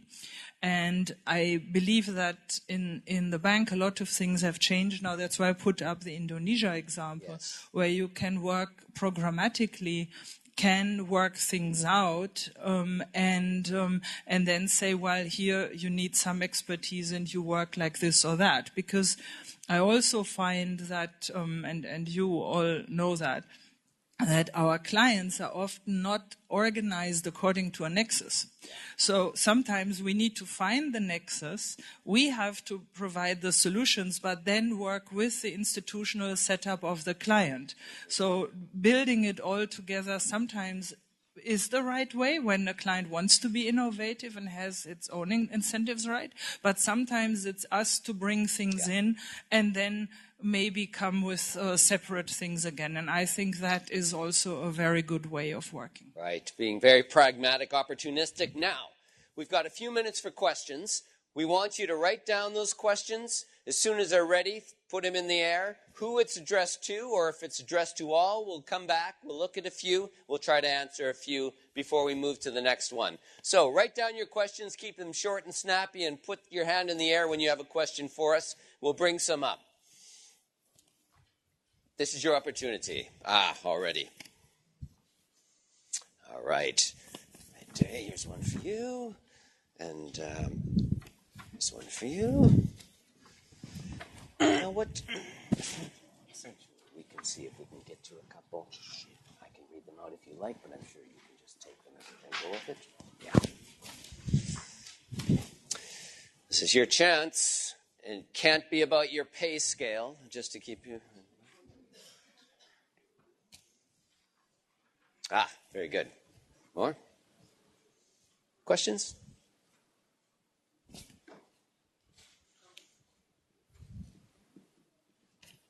Any more to come? Yes.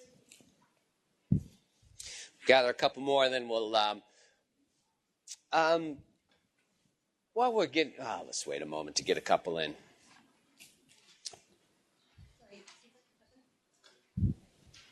Thanks.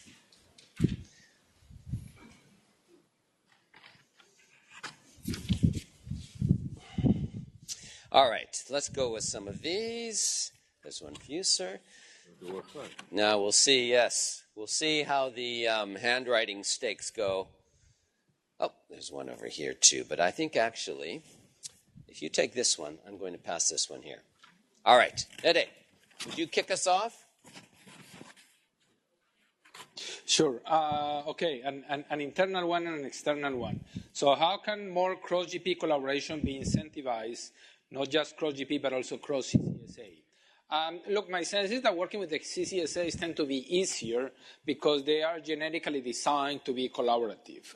By them not booking projects in their portfolio means that their incentive is to be working with you. So I see very little resistance to collaborate, and it's more the fact that they don't have enough people. So you really need to find opportunities to be super attractive on the topics that you are bringing together, and vice versa. You can't expect them to do everything, and you should understand what are the skills and the areas of expertise that they have. The second question is, how will technology disrupt the traditional model of agglomeration? Well, to tell you the truth, we don't know. What we do know is that technology is disrupting the way in which communities are created. What used to be only local communities are now very much global communities. Oh, by the way, I don't see any of you tweeting under the hashtag of the food, water, energy. Before the conference, I began to read what are the ideas that are coming up. So you should be engaging with the outside world. Don't then start talking to yourself. There's a whole bunch of interesting ideas and dialogues out there. So, and if you see me typing, it's because I've been tweeting out of some of the messages that I come, because we need to get out of these holes and engage with the outside world. But in terms of agglomeration, many people tend to think that the new technologies are going to allow us not have to come home to work, to do more telecommuting, to move into that direction, and therefore that's going to affect agglomeration. But what we also see is that the more technology you have, the more balance between the local and the global everyone has, meaning everyone wants to be connected to the global communities, but it becomes even more important that sense of belonging to the local communities, to the urban space, to the places of encounter, to cities that actually allow the face-to-face interaction and become a lot more valued in this day and age. Transportation links are going to be disrupted in very critical ways, in the sense that once you get the Hyperloop moving around, the distance, the economic geography is going to change in very radical ways. I remember that one of my clients, that there was this city in Western China, Chongqing, that actually was competing with Shanghai for the large Hewlett-Packard producing plant, which was about 500,000 jobs, and they got it. And so I was talking to the vice mayor and I said, how did you get it? And they said, no, we were competing with Shanghai, and in terms of land, tax breaks, all those kind of things, there was no way we could compete. We were pretty similar. What made a big difference is the railway transportation link through Russia, by which we could assure distribution in 16 days, which is the same that it takes by ship from Shanghai to Amsterdam. And that's what flipped the equation. And therefore, what we begin to see is transportation links are going to be changing the economic geography in very important and radical ways. And therefore, it will become a trend that is going to affect what you're doing on the water energy nexus in terms of consumption, in terms of location patterns, in terms of moving to these processes altogether. Excellent. Karen, would you like to? Yeah, there's two questions. There's two questions here that I think I can connect the answer. One is if there are examples of agriculture, environmental, and DRM-linked projects that we can learn from that help in the context of resilience. And the second one is related to fishing, fishery, and how we can connect from the agriculture GP for comprehensive sustainable aquaculture farming system developments. And let me give you an example. A couple of weeks ago, I was in Vietnam in the Mekong Delta, and an activity that we have together there is between agriculture and water and environment. And so you have the water dimension because it's the delta of the Mekong. But you have a major climate dimension because of salinization and saline intrusion, because of the delta being so low lying. And so on the one hand, it's lying very low. On the other hand, you have an increase in sea level rise, and it's making the water very, very salty and very brackish. And then on the third side, you have farmers who therefore have to move from their 3 rice crops to something else because the soils cannot sustain 3 rice crops. And how the 3 GPs have worked together is from the agriculture side. The way the project is designed, it's going to help farmers move to 2 rice crops and 1 aquaculture crop, meaning a shrimp crop. Which will be able to address the climate change issue of everything becoming more salty and more brackish to some points where there is no more fresh water. And of course, you have the entire multi-country dimension of the Mekong Basin and the Mekong River, but you also have major issues of pollution. in the river for some infrastructure developments that have been done over time. So I think that it's an example that shows how we can connect on environmental NRM issues, going from not only coastal ocean fisheries, but going into aquaculture and working with countries to address climate change, whereby I do need to say that the situation I found so dire and the forecasts are really very difficult for Delta countries and for Vietnam specifically. So I had the sense that this would maybe buy a few decades of time and maybe not much more. But, if you're in that situation and you're one of the people living there, a few decades is certainly better than nothing. But that's one of the examples, and there would be more where we are already working together and where we can work further between the ENR fisheries side and the agriculture side. Sir. So 2 questions. How will ICT change economies of scale in agriculture? The way ICT brings efficiency and the benefits are probably through channels. The first was removing the friction and facilitated the flow of knowledge, financing, and the creation of markets. A second is through the optimization and the capacity to match supply and demand that takes place when you have access through ICTs. And the third is big data, the predictability capacity of big data. All these 3 together are the typical drivers that allow you to bring solutions that will help in aggregating the demand, for example, creating a market or facilitating the understanding of how much irrigation you need to next day in order to get the best from your irrigation system, things like that. The second question has to do with maintenance, particularly rural road maintenance, and the challenge of finding resources and strategies that support maintenance of rural roads. Big issue is still an issue for not only for poor countries but for developed countries, and the strategies here are based on trying to level the needs for intervention. So you could have a steady budget that can accommodate the needs, to rely on more on performance-based contracts. If you can design and set the appropriate level of service that you need, you will avoid overspending. That is typical. The typical situation today is overspending in some sections and neglecting completely others. So setting the right level of service and then having contractual arrangements, outsourcing, for example, and the performance-based contracts, and in the longer run, to facilitate the maintenance of rural road networks, and also relying in many places the solutions could also create opportunities for communities by creating, for example, micro-enterprises that could organize, be trained to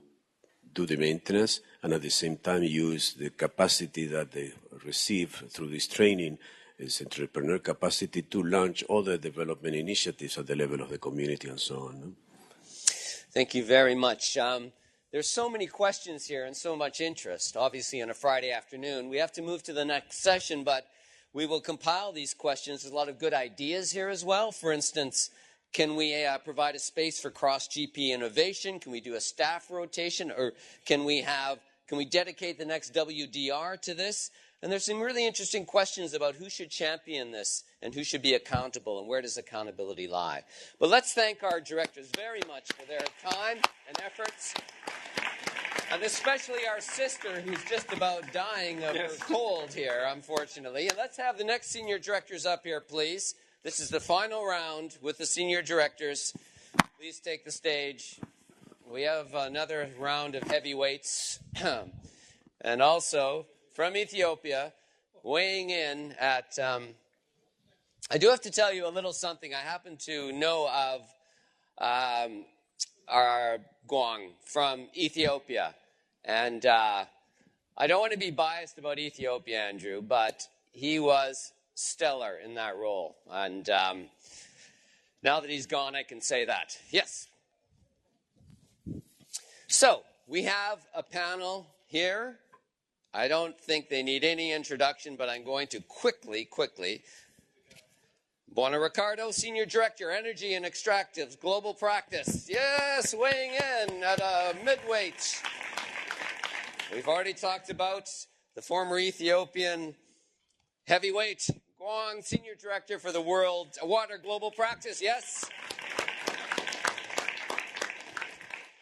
Mr. Jürgen. He gave me a hard time at the end of our GP practice, but I'll go light on you now. Senior Director, Agriculture and Food Global Practice. It's not often I get to sort of stand while you sit, so I'm just going to hover over you for a moment. So we've got this final session. We're going to hear some comments from each of you directors.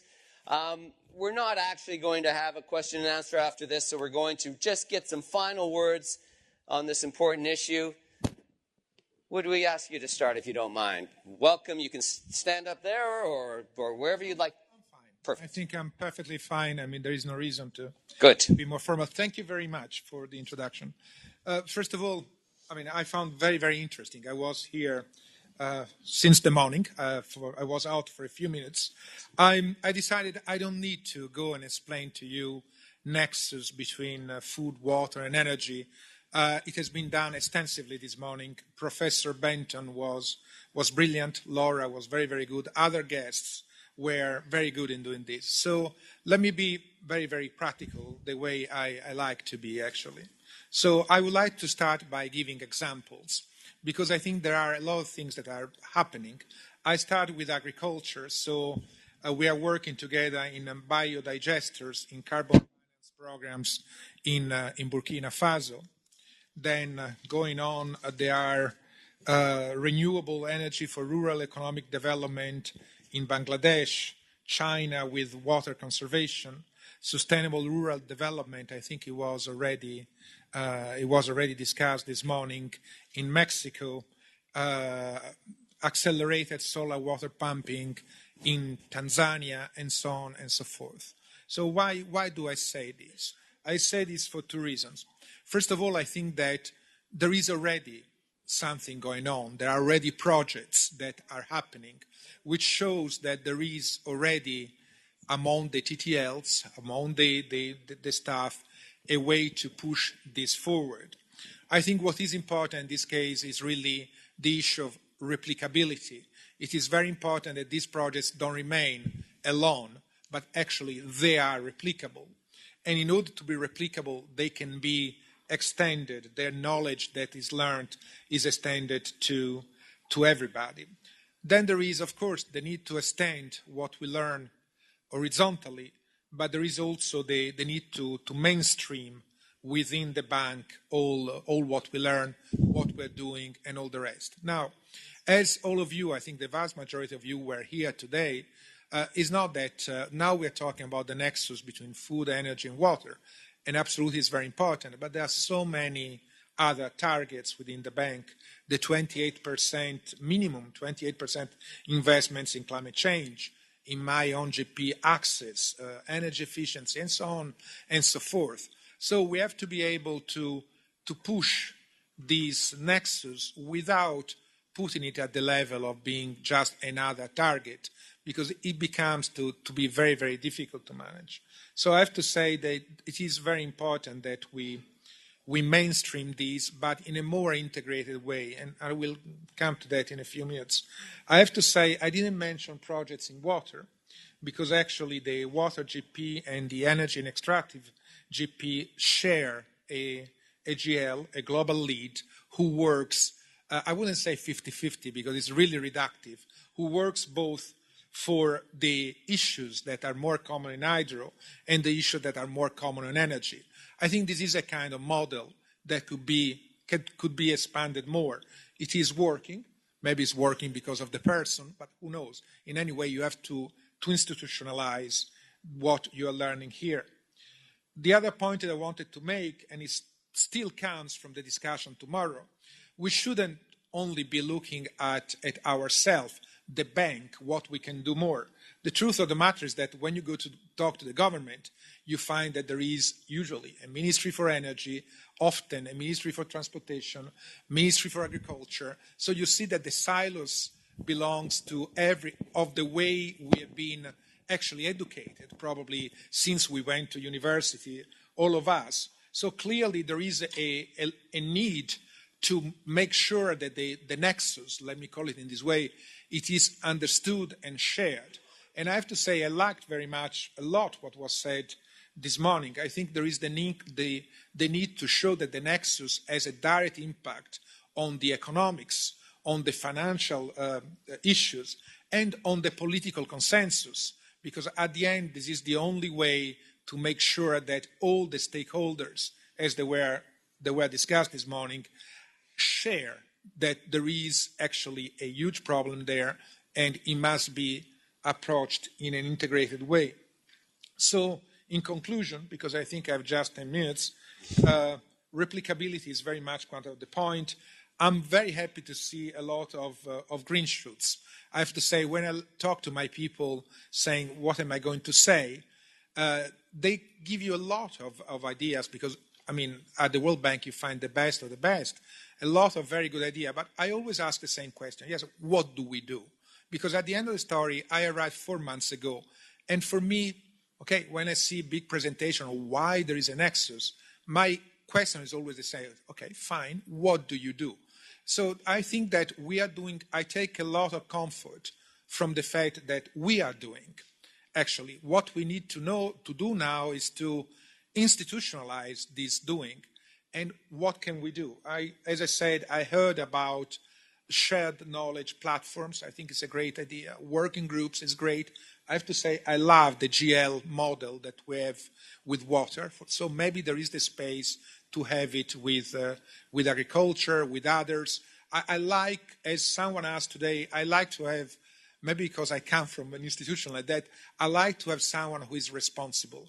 But not because you have to be nasty, that's completely out of the point, but because you like to see someone who takes the responsibility to push this particular thing. I think this is all I have to do. So thank you very much. Thank you very much. Thank you very much.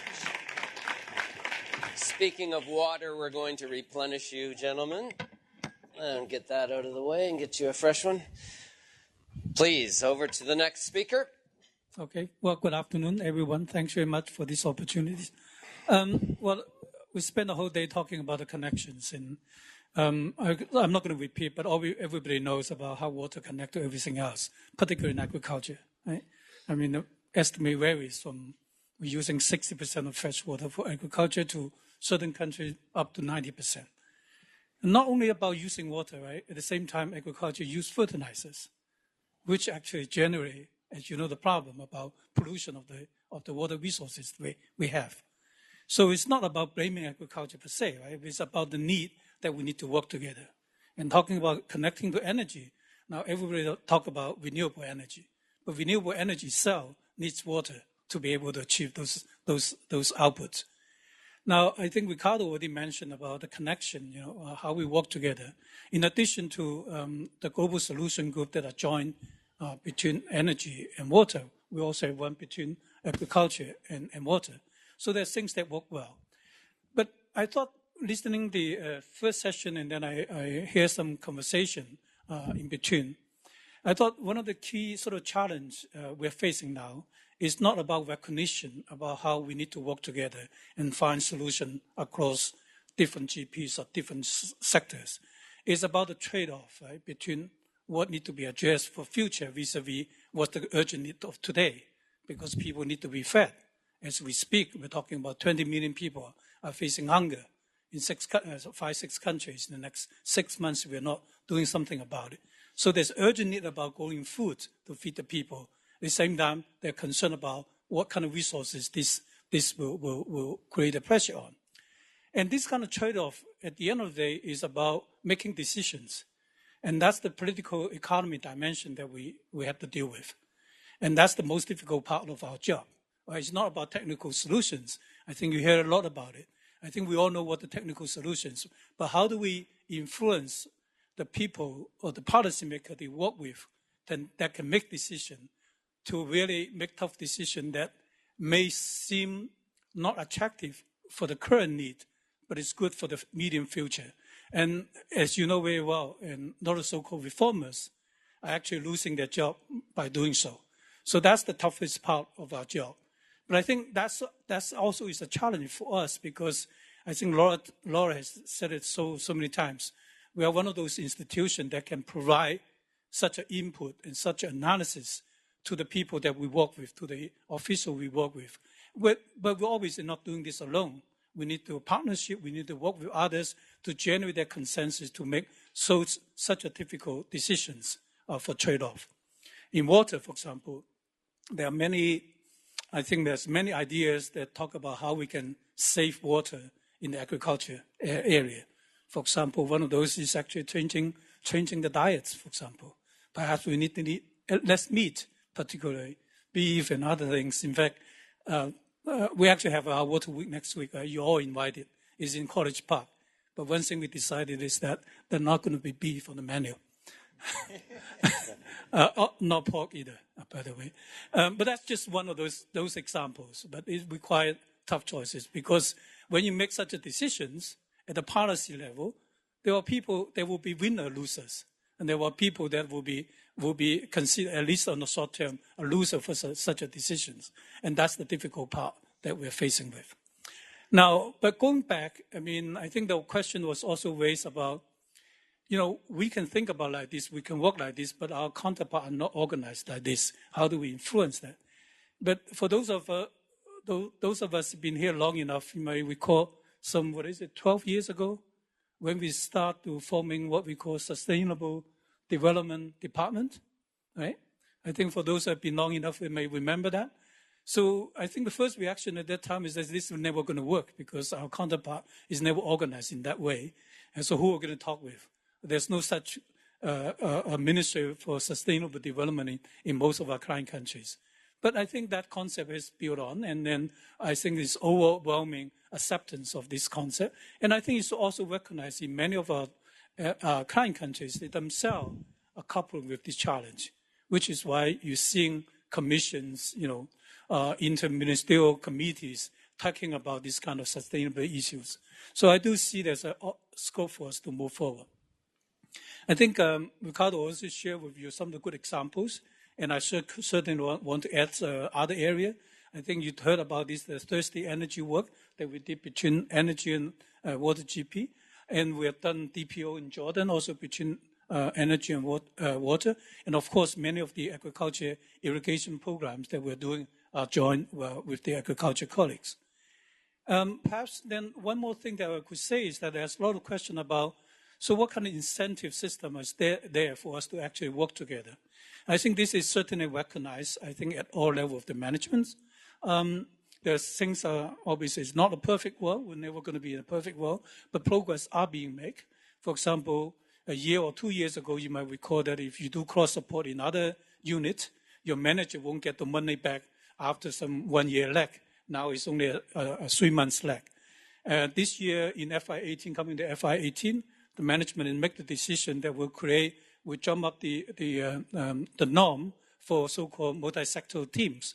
Again, it's creating incentive for us to work together, recognizing that multi-sectoral is important.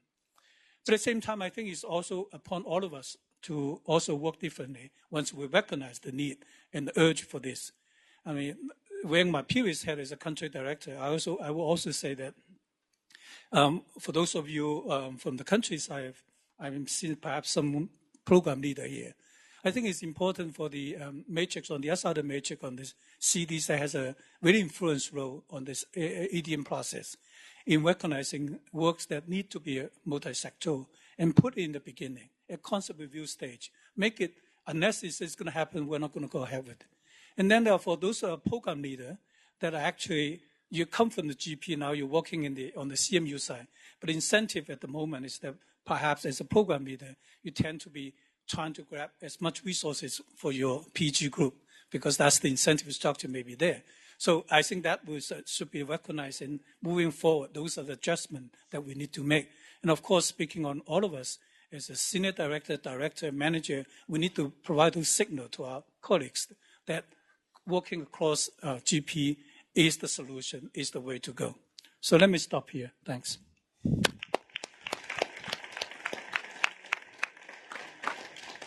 Great. What an amazing, does this work? Okay. What an amazing day today. Did you all listen to Tim Benton this morning when he said the way we think, the way we work, the way we make decisions is not going to get us to where we need to be if we want to get the world future ready. It's not going to happen. So what were the conclusions you take away from this? We got to change the way we work. We really have to fundamentally change the way we work and interact. And it is clear that in many countries we're not there yet. Many of you have mentioned this. And it's clear that in this organization we're not there yet. And I think this was the teaser we wanted to provide to you with today's event, is to bring that message home. We have reached a level in the last 2.5 years since we've established the global practices. I think we have now a bit of a comfort level to say we all run our businesses, all the senior directors are here, everybody's got a portfolio, we got our budgets, trains are up and running, we're cruising in many ways, we're doing a lot of collaborative work already. It's actually going pretty well. We've got tons of examples already. Is this going to be enough in 5 years from now when we look back and say, how should we work? Is it going to be enough? It's not. I really believe that now 2.5 years into this change, we need to take the next step. We need to turn what we've heard and discussed today, all of which is really good and insightful, and it cuts across all the dimensions of what we do individually, institutionally, technically, etc. We need to take what we do today and what we have as firepower to the next level. And Eddie was very smart when he said, he threw it right back at you, and I will do the same. This isn't for the 6 of us to figure out. This is for all of us to figure out. And what we need to do is to find an engagement platform in ways, and this can be there could be multiple different things. It could be communities of practice where we have every one of the 6 and even more global practices involved. It can be preparing for the next forum. We're already beginning to have a conversation with Laura Tuck. Why is it that the 6 senior directors spend time together today and not all of us, all of our staff? Can we not find a way again? We used to have SD retreats. Remember when we had a couple of thousand people in the room and it was a logistical nightmare and it wasn't always very, focused and concise. But if we do the prep work, I think we can create an event where we really begin to leverage what we are discussing in a very different way. And I really would like to encourage you to come forward with some ideas how we take this to the next level. It is the how that matters. How do we get this to the next level? It is not how do we get, in my view, how do we get 5 more examples of a terrific collaboration between each of us. That will happen as we speak anyway. But we need to get a way institutionally to get us to the next level. And we don't have the answer yet. That's very clear. And this is not arguing for further box reform and all these things. We don't need to move boxes. We need to begin to work creatively together at a different level. So I'd like to leave you with that thought as we go into the weekend. Consider this as a teaser. Consider this as an offer from all of us.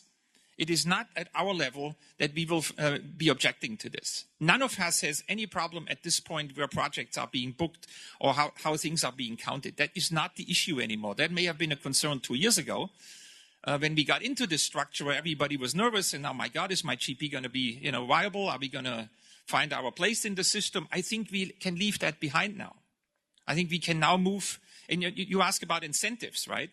We need to jointly design a system of incentives and support for really making this work. And this includes the PLs. We have several PLs here. This includes the country directors. This includes everyone. We need to work as a matrix towards realizing what we've just been discussing. And all of this is great stuff. This was just a fraction of what's possible. The potential, and I think Jose Luis said it, the potential is absolutely unlimited of what we can do. And please also don't get me wrong, this isn't about Christmas trees, and we should not shy away from the fact that in the countries that we work in with our clients, that there is a Ministry of Agriculture and a Ministry of Water and a Ministry of Energy that has never stopped us from being creative and beginning to have a conversation that takes this in the right direction. The world really needs this from us, that we cut across this and get beyond the conversation around the nexus. And to me, the nexus is not just the nexus between the three of our subjects. It was very clear. It's a nexus between everything we do. To me, the nexus is a proxy for trying to cut through individual siloish behavior and the way we work. We have a nexus with every single global practice in agriculture as far as I'm concerned. We talked about this earlier in the week. Whether it's macro and fiscal, agriculture will not succeed without their support. Whether it's trading competitiveness, complete nexus with them. Whether it's health and education, same thing. It's a complete, there's an absolute direct link with that. So to me, this is just a proxy of how we need to rethink the way we work going forward. With that, I want to thank everybody, the colleagues who have spent a couple of hours with us. They're all extremely busy, either preparing for their own sector week next week or recovering from the previous week. So this is very unusual. I don't think we've had the 6 senior directors in a room before together in the last couple of years, other than in a senior management meeting where we don't usually talk to each other. So this was where we're being talked to from the top. Yeah, don't tell them that, right? Okay. So with that, I want to thank all of you for, I mean, the room is still full. I'm just absolutely in awe. It's a testimony to your dedication, to your real interest in this subject. But don't walk away just saying this was interesting and now we get on with it. Really take this as a plea from all of us, and you heard it from several of us. Take it as a plea to really begin to think about this and come up with ideas. We are very open to any channel that you can think of, how we can take this to the next level. With that, I want to thank all of you and have a great weekend, and I hope you enjoyed this whole week.